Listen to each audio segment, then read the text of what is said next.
This one contradicts Ma so and so, so I'll find that. And I mark it at this page, you'll find the contradiction there. This one is Lou contradicting John. Then he says, I did so and so. I did. So I look for I did in the Bible. And I don't, I did means to say. If it's Matthew, then it's I did means it's sent in Matthew. But I don't know what it means. I did. So I look for I did in the Bible. I can't find I did. So no.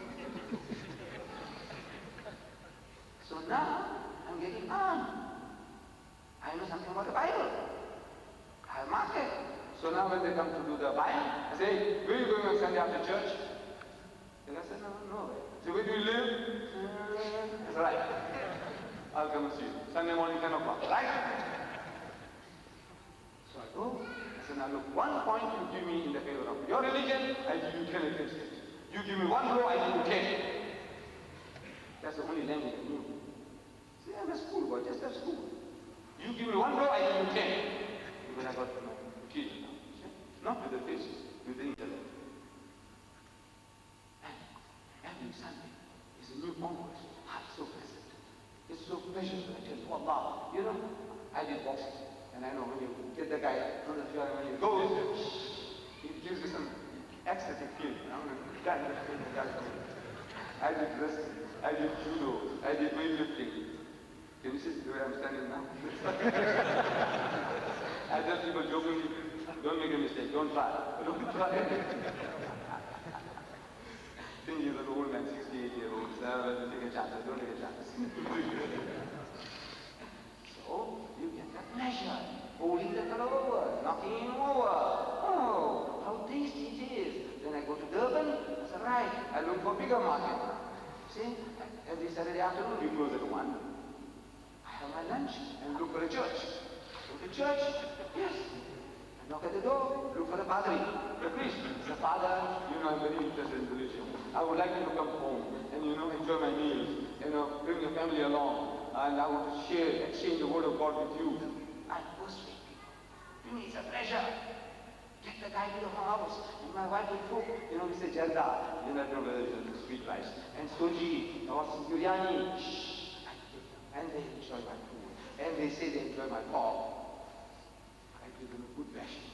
Nobody ever comes back. Nobody ever comes back. They say they enjoy the food, they enjoy everything, but nobody ever comes back. For a second dinner, nobody. That's it. That's my hobby. And Allah says, وَمَنْ أَحْسَنَ قَوْلًا مِمَّنْ دَعَا إِلَى اللَّهِ. Who is better in speech than he who invites people to Allah's service? وَعَمِلَ صَالِحًا, and is a doer of good deeds. وَقَالَ إِنَّنِي مِنَ الْمُسْلِمِينَ, and he says, I know those Muslims who have submitted the will to the will of Allah. He is asking who is better than in speech than he who does this. In other words, there is nobody better in speech. The best speech making that you can do is to invite people to Allah's service. The best hobby, the best preoccupation. The best occupation is this. And my hobby has become my occupation. I can't imagine anybody having a better job than what I have. Allah, there isn't. My hobby is my occupation. It's a hobby. This has become an occupation. So I started knocking people out here, there, everywhere. And the pleasure it gave me that now it brings me to the Royal Albert Hall. Once, twice in 5 months. Another guy is challenging me again. Look, Royal Albert Hall is too small, we'll have to go to Wembley Stadium, or we go to Birmingham. This is the hobby. This is the primary occupation of the Muslim. Every Muslim. You earn your living, by all means. Whatever job you do, whether you sweep, clean the toilet, there's no shame in doing any work. Any honest labor, no shame. But every Muslim must have a second occupation. And that is sharing Allah's deen with people. Udu ila sabili rabbika bil hikmah. So invite all to the ways of thy Lord with patience. وَالْمَوْعِظَةِ الْحَسَنَةِ, and with beautiful preaching. وَجَادِلْهُمْ بِالَّذِي أَحْسَنَ, and reason with them. These that are best and most precious. I said, how to do the job. And my brother and my sisters, I said, there is a very easy. Our name, our employers, our co-workers, invite them home for a cup of tea, and your puchas and samosas, and your jalebis. You know jalebis? You know, there's around the juice inside, sweet meat. Ooh. You know, I gave one to an Africana lady, she came, you know, I took her home and I gave her tea and jalebi. And she said, jalebi, you know, this round thing. And she ate that.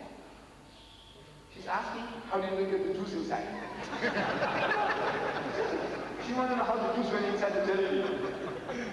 Yeah, they're interested, they want to know. How such lovely food, our bhajiyas, our samosas, I tell you, it can knock people over. You don't have to be very clever. Your dal and rice is going to be dal and rice. You said ridiculous. You said ridiculous. I said, no. Professor Germanus, professor of philosophy, he was converted by eating our dal and rice. Professor Germanus and Iqbal, Dr. Muhammad Iqbal, were studying philosophy in Germany together. Before Pakistan came to be, this guy, around the 40s, Professor Germanus visits India, the subcontinent.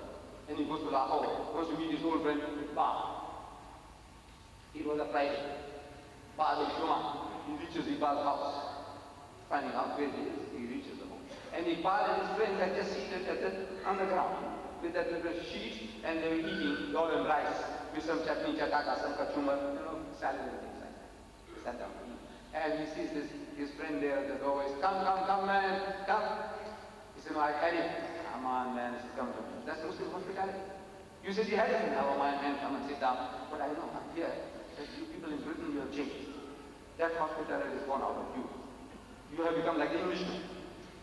See, the Englishman says, why did you phone me before coming? You say, my people are very hospitable. In South Africa, they're Muslim.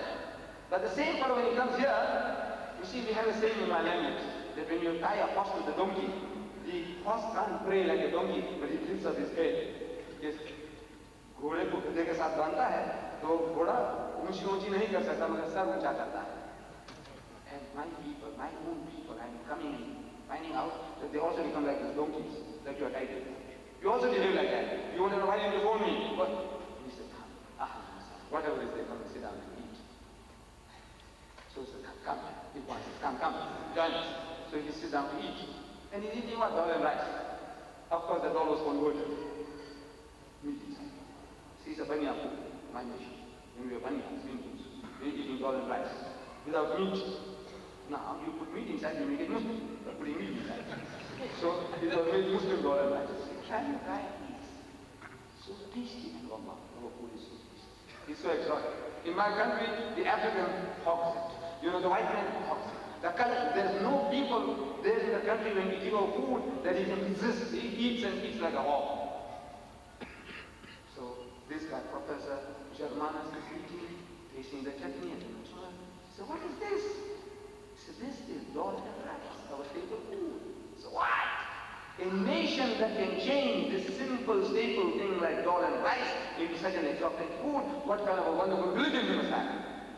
To accept that religion. That dal and rice, come to the man. Sounds so silly. Foolish. He did it. People see our cans in the toilet and they get promoted. You know that? Can in the toilet.